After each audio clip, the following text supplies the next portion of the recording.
Continuamos hoy estudiando el capítulo 2 de Deuteronomio.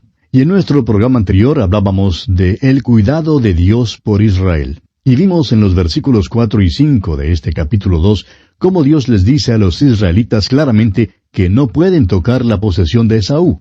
En Génesis capítulo 36 aprendimos que Esaú vivía en Seir y que Esaú es Edom. Jacob había recibido la primogenitura y recibió la promesa de que sus descendientes tendrían la tierra prometida. Esaú, por su parte, se fue a Seir, y ahora es claro que Dios ha dado esa parte al pueblo de Esaú como posesión. Dios les dice, pues, con toda claridad a los israelitas que no deben tocar la posesión de Esaú. Ahora, aquí hay una lección también para las naciones hoy en día. Dios ha prefijado los límites de las naciones, como lo dice el apóstol Pablo allá en el libro de los Hechos de los Apóstoles, capítulo 17, versículo 26, hablando a los atenienses, y les dice, «Y de una sangre ha hecho todo el linaje de los hombres, para que habiten sobre toda la faz de la tierra, y les ha prefijado el orden de los tiempos y los límites de su habitación». La mayoría de las guerras, amigo oyente, se pelean a causa de que los límites de las naciones no se respetan. Otra lección que debemos aprender es que Dios siempre cumple sus promesas, aun a un pueblo tal como el pueblo de Saúl. Dios permanece fiel a su palabra. Continuemos ahora con el versículo 7 de este capítulo 2 de Deuteronomio. «Pues Jehová tu Dios te ha bendecido en toda obra de tus manos. Él sabe que andas por este gran desierto. Estos 40 años Jehová tu Dios ha estado contigo, y nada te ha faltado». Tenemos aquí una mirada que abarca todos esos 40 años. Dios sabía todas sus pruebas y dificultades. Sin embargo, Moisés podía decir de veras, «y nada te ha faltado». Y es lo mismo que cuando David reflexionó sobre su vida. Le fue posible decir allá en el Salmo 23, versículo 1, «Jehová es mi pastor, nada me faltará». ¿Cómo le fue posible decir eso? Pues a él jamás le había faltado nada. Dios no nos promete los lujos de la vida. Dios provee para las necesidades de la vida. Y hará eso con usted y también conmigo, amigo oyente. Y pasemos a considerar ahora el cuidado de Dios con otras naciones. Hemos visto ya cómo Dios protegió los límites de Esaú. Y vemos que hace lo mismo con las otras naciones. Leamos el versículo 9 de este capítulo 2 de Deuteronomio. Dice Moisés, «Y Jehová me dijo, no molestes a Moab, ni te empeñes con ellos en guerra, porque no te daré posesión de su tierra, porque yo he dado a Ar por heredad a los hijos de Lot». Pasando ahora al versículo 19, leemos, «Y cuando te acerques a los hijos de Amón, no los molestes, ni contiendas con ellos, porque no te daré posesión de la tierra de los hijos de Amón, pues a los hijos de Lot la he dado por heredad».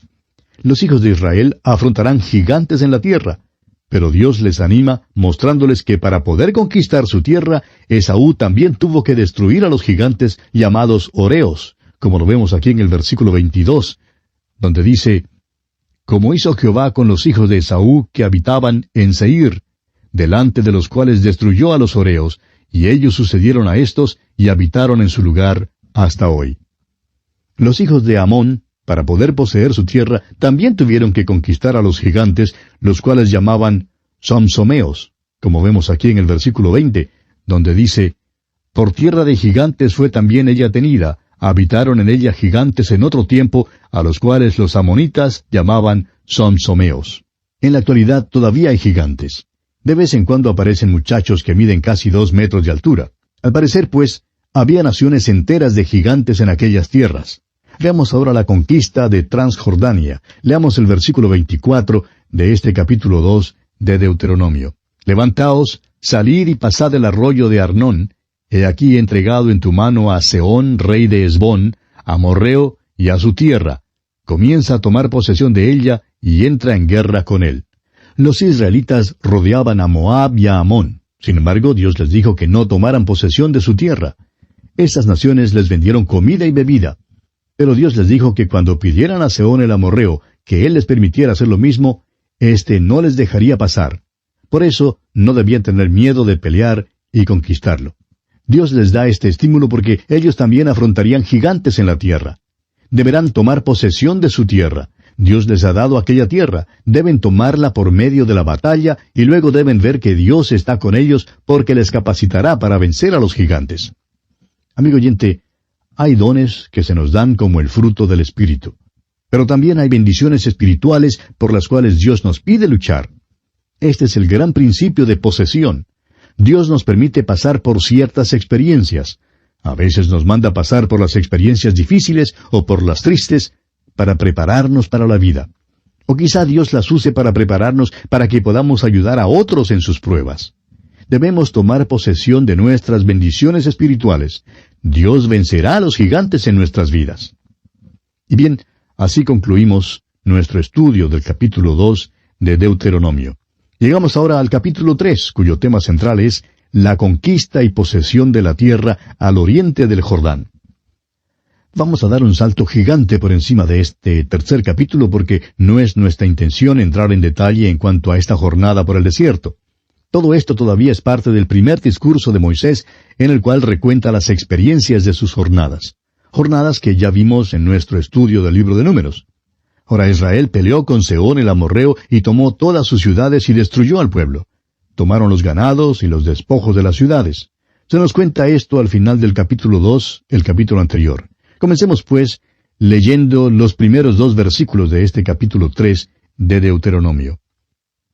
Dice Moisés: Volvimos, pues, y subimos camino de Basán, y nos salió al encuentro Og, rey de Basán, para pelear, él y todo su pueblo, en Edrei. Y me dijo Jehová: No tengas temor de él, porque en tu mano he entregado a él y a todo su pueblo, con su tierra, y harás con él como hiciste con Sehón, rey amorreo, que habitaba en Hesbón. Aquí no vamos a entrar en detalles porque esta es una repetición de la información que ya tuvimos en nuestro estudio de los capítulos 21 al 25 de Números. Pero nos gustaría dirigir su atención hacia un versículo interesante, el versículo 11. Leamos ese versículo. Porque únicamente Og, rey de Basán, había quedado del resto de los gigantes. Su cama, una cama de hierro, ¿no está en Rabá de los hijos de Amón? La longitud de ella es de 9 codos, y su anchura de 4 codos, según el codo de un hombre. Ahora, si un codo tiene 45 centímetros, esta cama debió haber tenido 4 metros de largo. Creemos hoy en día que esas camas grandes que venden en las mueblerías y que se llaman tamaño rey son algo nuevo. Bueno, no son nada nuevo en realidad, amigo oyente. Aquí está una cama que tiene de veras tamaño de rey, amigo oyente. Veamos ahora la posesión de la tierra prometida. Leamos los versículos 12 y 13 de este capítulo 3 de Deuteronomio. Y esta tierra que heredamos en aquel tiempo, desde Aroer, que está junto al arroyo de Arnón, y la mitad del monte de Galaad con sus ciudades, la di a los Rubenitas y a los Gaditas. Y el resto de Galaad y todo Basán, del reino de Og, toda la tierra de Argob, que se llamaba la tierra de los gigantes, lo di a la media tribu de Manasés. Este es un repaso del hecho de que las 2 tribus y media escogieron quedarse en el lado oriental del Jordán.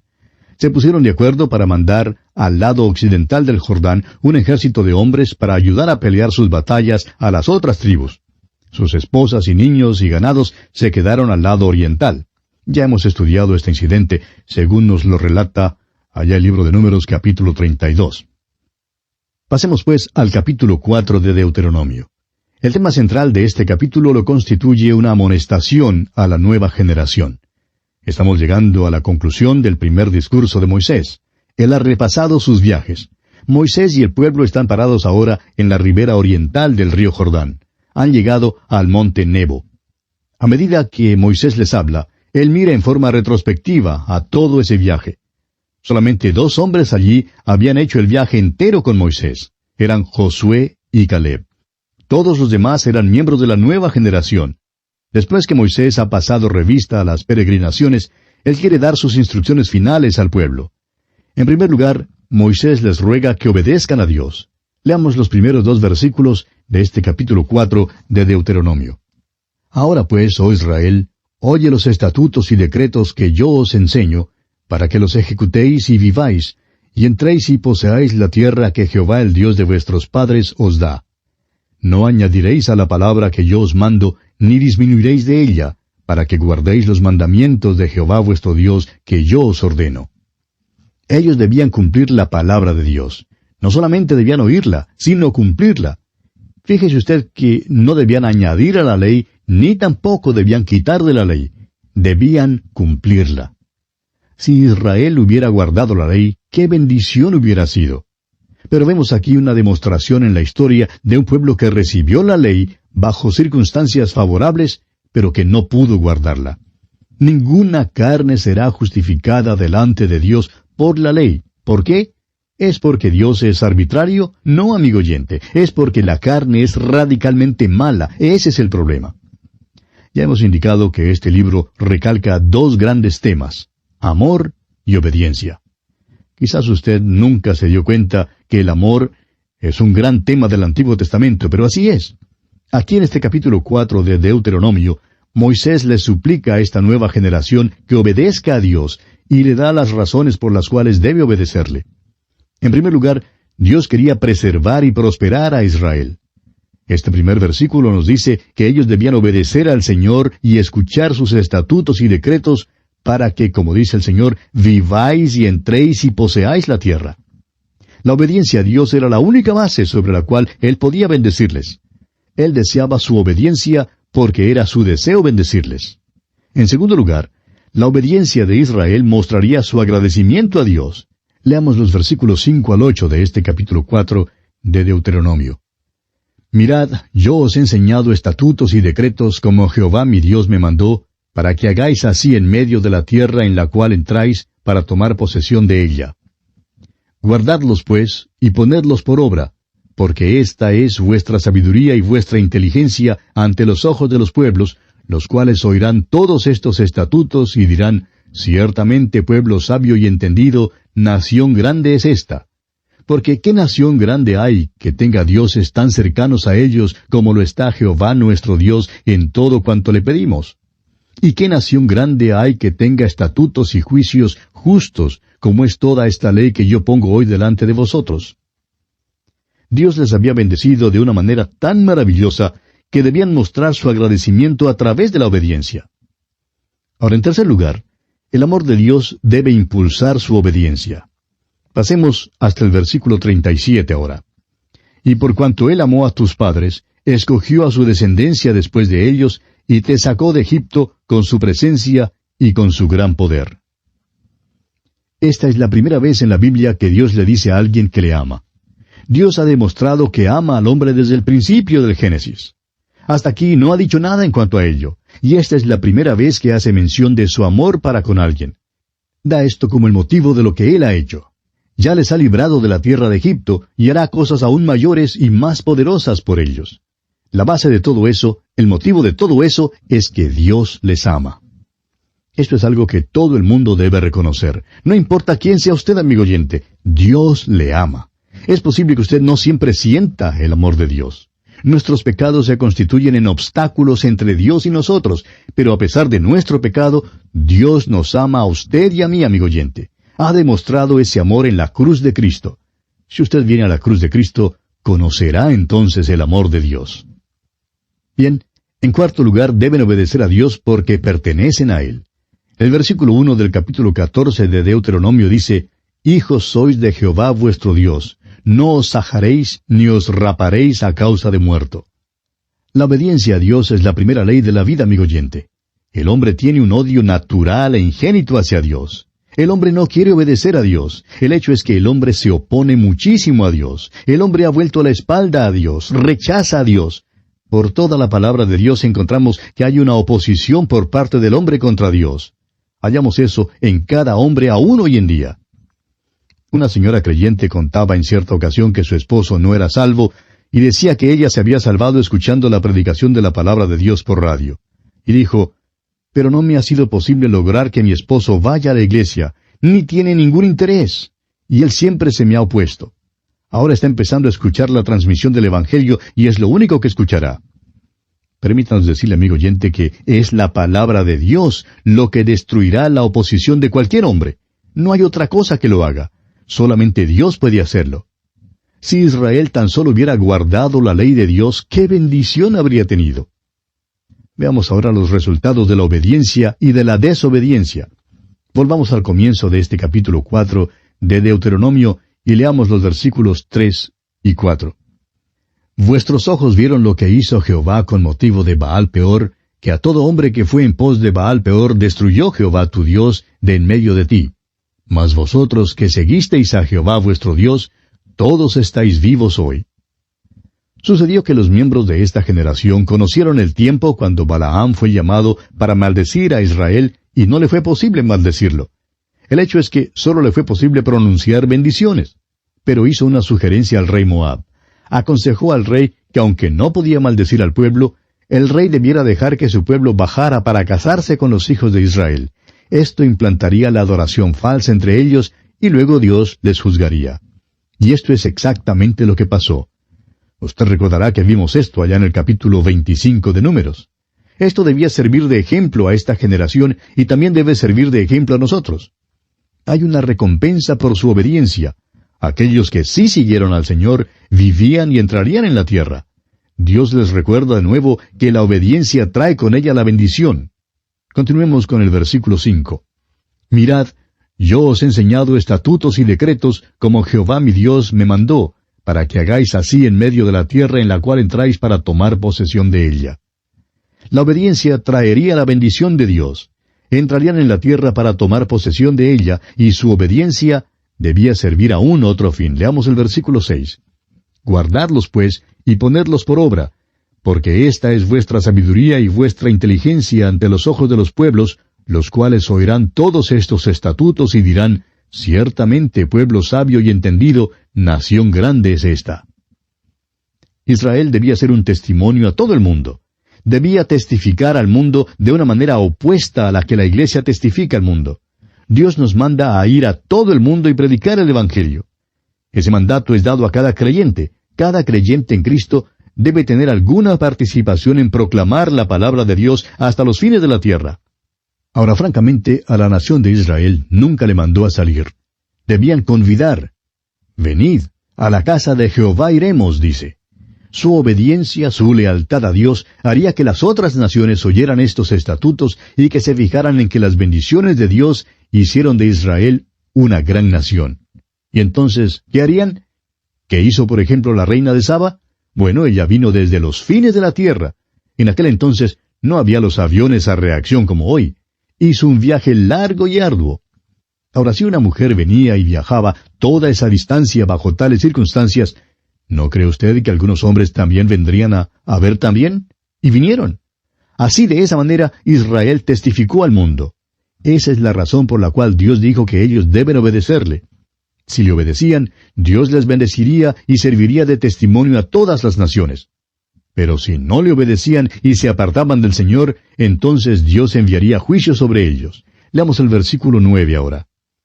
Por tanto, guárdate y guarda tu alma con diligencia, para que no te olvides de las cosas que tus ojos han visto, ni se aparten de tu corazón todos los días de tu vida. Antes bien, las enseñarás a tus hijos y a los hijos de tus hijos. Dios dio a la nación de Israel la gran tarea de un ministerio de enseñanza. Debían obedecer a Dios y debían enseñar estas cosas a sus hijos y a sus nietos. Y vamos a pausar aquí por un momento, amigo oyente. La responsabilidad más grande de cualquier nación es la educación de sus jóvenes. Probablemente el fracaso más grande también de cualquier nación es la falta de educación. Mire, por ejemplo, a nuestros países hoy en día, en general, y bien puede ver usted el fracaso triste que hacen en este asunto de la educación. Ahora, no estamos culpando a las universidades ni a las escuelas. ¿Sabe usted dónde se encuentra el problema? Se encuentra allí mismo en el hogar. Dios les dice a los israelitas, quiero que enseñes a tus hijos y a tus nietos. La falta de enseñanza se debe a la mamá y al papá en el hogar. Esta fue la gran tarea que Dios dio a Israel. Amigo oyente, si usted trae a un niño a este mundo, usted es responsable por ese niño. Nuestro problema hoy en día no es el petróleo, ni la deuda externa, ni la decadente economía de nuestros países. Nuestro problema es el hogar. Dios hará responsables a los divorciados hoy en día por esos hijos abandonados a su suerte, aquellos que nunca conocieron la instrucción, ni el amor, ni el interés, ni la comunicación de los padres. ¿Qué responsabilidad es esta? Dios lo expone con toda claridad a Israel. Cuando la nación fracasó, fracasó en el hogar, y Dios la juzgó por eso. Veamos ahora que este es también un capítulo rico. Pasemos al versículo 12 de este capítulo 4 de Deuteronomio. Y habló Jehová con vosotros de en medio del fuego, oísteis la voz de sus palabras, mas a excepción de oír la voz, ninguna figura visteis. El Señor Jesús declaró con toda claridad lo siguiente. Usted recordará allá en el capítulo 4 de San Juan, versículo 24, Dios es espíritu, y los que le adoran, en espíritu y en verdad es necesario que adoren. No debían tener ninguna figura de Dios en ninguna manera. El Señor Jesús se hizo hombre, pero la Biblia no nos da ninguna descripción de Él. Ahora, amigo oyente, tenemos que decirle que no nos gustan en realidad los cuadros de Jesús. Sabemos que hay muchos que creen que un cuadro de Jesús les ayuda a adorarle. Pero permítanos decirle lo que dijo un viejo comentarista escocés. Él dijo, los hombres nunca pintan un cuadro de Jesús, sino hasta cuando han perdido la presencia de Él en sus corazones. Amigo oyente, necesitamos tenerlo en nuestros corazones hoy en día, y no en color, en un cuadro. Estas son grandes verdades que Dios nos da en este capítulo, y a propósito, son verdades eternas. Las instrucciones que fueron dadas a Israel en aquel entonces son grandes principios que nosotros debemos guardar en el día de hoy. La verdad, amigo oyente, es eterna. Y aquí vamos a detenernos porque nuestro tiempo ya tocó a su fin. Continuaremos, Dios mediante, la consideración de este capítulo 4 de Deuteronomio en nuestro próximo estudio. Será pues hasta entonces que Dios le bendiga abundantemente.